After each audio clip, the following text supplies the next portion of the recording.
নমস্কার বন্ধুরা, কেমন আছেন? আশা করছি ভালো আছেন আর আমিও ভালো আছি। Good evening. আজকে একটা বিকেলের ব্লগ আপনাদের সঙ্গে শেয়ার করছি।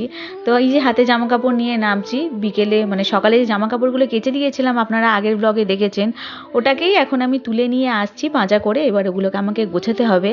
আর আমি এদিকে কাজ করছি, ছোটোবাবুকে ওদিকে ঘুমও পাড়িয়ে দিয়েছি, স্কুল থেকে এসেই স্নান করিয়ে খাইয়ে দাইয়ে ওকে ঘুম পাড়িয়ে দিয়েছি। আর ও ঘুমাচ্ছে, এই যে মাথায় চাপা দিয়ে দিয়েছি। আর পাখা চলছে তো সেই জন্য মাথাটায় না একটু চাপা দিয়ে দিয়েছি। আর লাইটটা যেই জ্বালিয়েছি তখন ওর চোখে মনে হয় পড়েছে, ওই জন্য একটু আবার নড়ে উঠলো। আর এদিকে এখন আমি বসে গেছি, এই যে দেখতে পাচ্ছেন চুড়িদারটা, এই চুড়িদারগুলো আমাকে এখন বার করতে হচ্ছে। সরলা না অনেক দিন ধরেই বলছে, দিদি তোমার কাছে চুড়িদার থাকলে আমি কিছু চুড়িদার দিও তো। আর সেই জন্য ওর জন্যই এই চুড়িদারগুলো আমি বার করছি। তবে কিছু ভালো ভালো চুড়িদার ছিল, সেগুলো না আমি কিছুদিন আগেই দিদিকে দিয়ে দিয়েছি। মানে দিদিকে মানে দিবাকরের মাকে দিয়ে দিয়েছিলাম। দিবাকরের মায়ের বাড়ি যিনি কাজ করতেন আগে, উনি বোবা ছিলেন। তো ওনার জন্য আমি কিছু চুড়িদার পাঠিয়ে দিয়েছিলাম। তো বিশেষ কিছু চুড়িদার ছিল না, কিছু চুড়িদার ছিল, সেগুলোই আমি বার করে ওকে দিচ্ছি। ও স্কুলে যায় তো, মেয়েকে মানে পুচকিকে দিয়ে আসা নিয়ে আসা করে। আর ওর বিশেষ চুড়িদার কিছু নেই, তো সেই জন্য ওকে এখন এগুলো দিলাম। পরে কিছু ভালো চুড়িদার আমি কিনে দেবো। আপাতত এইগুলো পড়ুক। তো সেইগুলোই আগে বার করে দিলাম। অনেক দিন ধরেই চাইছিল বার করবো করে, না আর করা হয়নি একদম। তো ভাবলাম চলে যাচ্ছি এখন প্রায় 10-15 দিনের মতন, তো এই কাজটা করে রেখে যাই। তো সেই জন্য এই চুড়িদারগুলো ওর জন্যই বার করছিলাম। আর এই যে চুড়িদারটা কিন্তু আমি একসময় অনেক পরেছিলাম, তারপরে তুলে রেখেছিলাম। এবার নতুন নতুন চুড়িদার আসে যখন, আর পুরনোগুলো পরতে ভালো লাগে না। কিন্তু চুড়িদারগুলো খুবই সুন্দর আছে এখনো পর্যন্ত। তো এই চুড়িদারগুলো ভাবলাম যে সরলাকে দিয়ে দিই, ও পরুক, তারপরে আবার নতুন কিনে ওকে দেবো। ওগুলো বার করে নিলাম, বার করে নিয়ে এক সাইড করে দিলাম। এইবারে যে কাজটা আমাকে করতে হবে সেই কাজটা হচ্ছে আমাকে প্যাকিং করতে হবে। প্যাকিং করার জন্য ব্যাগটা আমাকে আগে বার করতে হবে।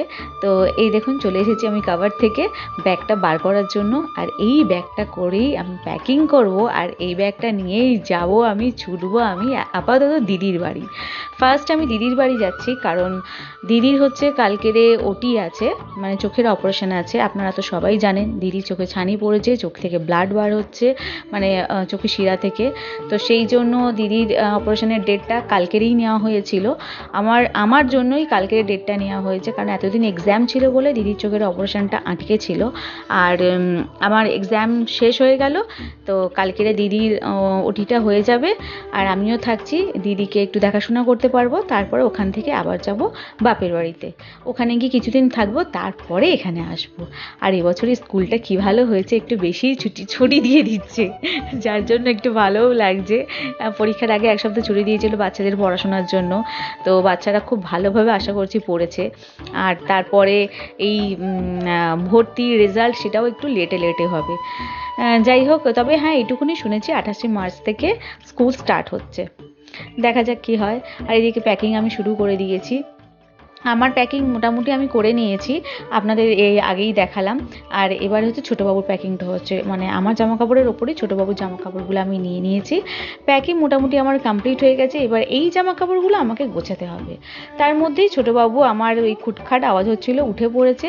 আর আমি শাঁকালুটা কেটে ওকে দেবো বলে যাচ্ছি, ও যে দাও মাম্মা দাও একটু ক্যাচ, আমি লুববো, আমাকে একটু ক্যাচ খেলো আমার সঙ্গে। ও ফ্রুটসটা নিয়ে ক্যাচ খেলছে। তো চলুন এবার শাঁকালুটা আমি কেটে নিই।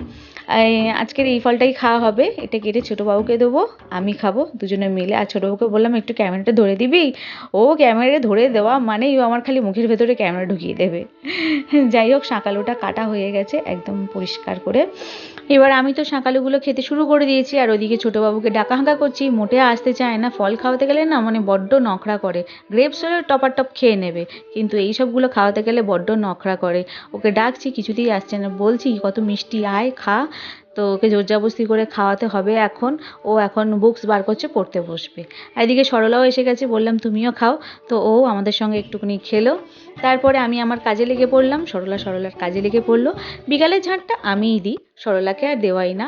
বিকালে ঝাঁটা দিয়ে খুব ভালো করে ঘরটা আমি পরিষ্কার করে নিই। আর সরলা ওইদিকে বাসন টাসন পরিষ্কার করছে, আর ওই যে ছোটোবাবু পড়তে বসে গেছে। আর ও বলছে মাম্মা আজকে ঘরে মশা ঢুকে গেছে, আমাকে মশা কামড়াচ্ছে।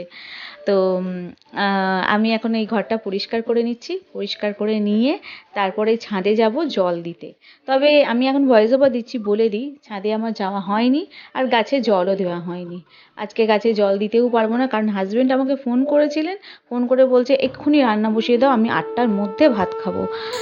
কারণ প্রতি বছর মানে প্রত্যেক বছর একবার করে অফিসে হেলথ চেক আপ হয় ওদের, তো সেই ডেটটা কালকেরই পড়েছে, যার জন্য আমাকে বললো যে রান্নাটা বসিয়ে দিতে, 8টার মধ্যে খেতে হবে। মানে ফাস্টিং, পিপি, পুরো অল বডি চেক হয়। তো ওই জন্য তাড়াহুড়ো করে এসে আমি ভাবলাম কী রান্না করব, আর ভাতই খেতে হবে। তো সেই জন্য আমি ভাতটা বসিয়ে দিলাম, চালটা ধুয়ে নিয়ে। আর ফ্রিজে মাছ রয়েছে, সকালে আপনাদের দেখিয়েছিলাম ফ্রিজে মাছ রয়েছে, তো ওই মাছটাই বার করে আলু দিয়ে মাখা মাখা করে একটা তরকারি করব। আর ফুলকপি তরকারিটা তো রয়েছে, তো ফুলকপি তরকারিটাও দেব, আর আলু দিয়ে একটা মাখা মাখা মানে আলু পেঁয়াজ টমেটো দিয়ে মাখা মাখা তরকারি করে নেবো, ওটাই ভাবছি, মানে প্ল্যান করছি। তো এই কটা আলু আগের বারের আলু বেঁচে ছিল, পেঁয়াজ এই কটা আগের বারে যেটা এনেছিল বেঁচে ছিল, আর নতুন আলুর প্যাকেটটা ঢালা হয়নি কদিন ধরে, তো ভাবলাম যে না, আলুর প্যাকেটটা ঢেলে একেবারে চুবড়িটা পরিষ্কার করে নিই।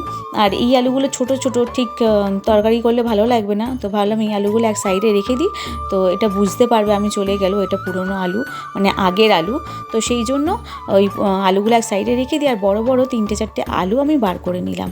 এবার আলুগুলোকে সরু সরু লম্বা লম্বা করে কাটবো, কেটে নিয়ে ঝোল আর ভাত করে নেবো। আর ফুলকপি আলুর একটা মাখা মাখা তরকারি তো রয়েইছে, এই করে নিয়ে ব্যাস আমার রান্না মোটামুটি আজকে তাড়াতাড়ি হয়ে যাচ্ছে। কিন্তু ওই যে ওই দিকের কাজগুলো আর হলো না, ওপরে গিয়ে আমার বাচ্চা কাচ্চা মানে আমার গাছগুলো জল পেলো না, কখন আর দেবো বলুন তো? কিছু করার নেই, রান্নাটা তো করতেই হবে, হাজবেন্ডের আদেশ, আর হেলথ চেক আপের ব্যাপার রয়েছে, সেই জন্য রান্নাটা তো আগে করতেই হবে।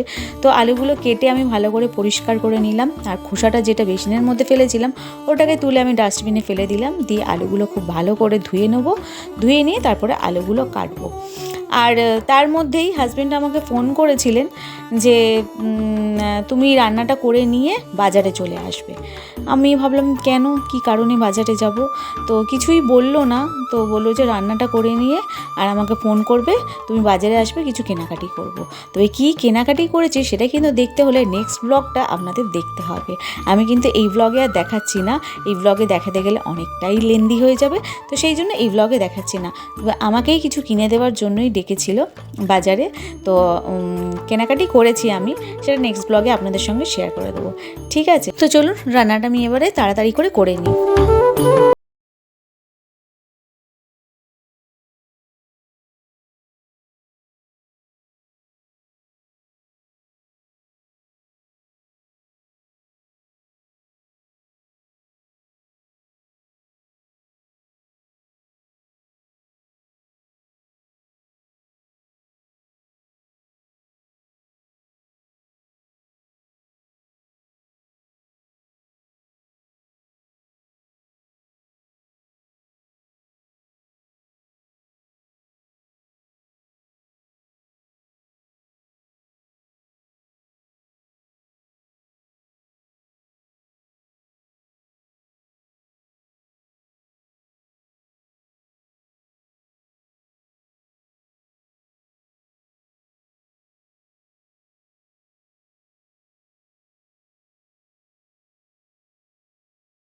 রান্না প্রায় আমার কমপ্লিট, একটু চা খেতে বসেছিলাম, ওই সময় হাজব্যান্ড ফোন করলেন, আমাকে ছুটে চলে যেতে হলো। আর বাজারে এসে বিশেষ কিছু ব্লগ করতে পারিনি, তবে আমার মহাদেবের দর্শন হয়েছে, তো ভাবলাম যে মহাদেবেরই একটা আমি ফটো ক্লিক করে নিই, তো এই ভিডিওটা করেছিলাম। আজকে ভিডিওটা আমি এখানেই এন্ড করছি। যদি ভিডিওটা ভালো লাগে লাইক করবেন, একটা কমেন্ট, শেয়ার অ্যান্ড সাবস্ক্রাইব করে আমার পাশে থাকার অনুরোধ রইল। সবাই ভালো থাকুন, সুস্থ থাকুন, সাবধানে থাকুন। আমি আবারও আসবো নতুন ব্লগের সাথে, ততক্ষণের জন্য bye and take care. Love you guys.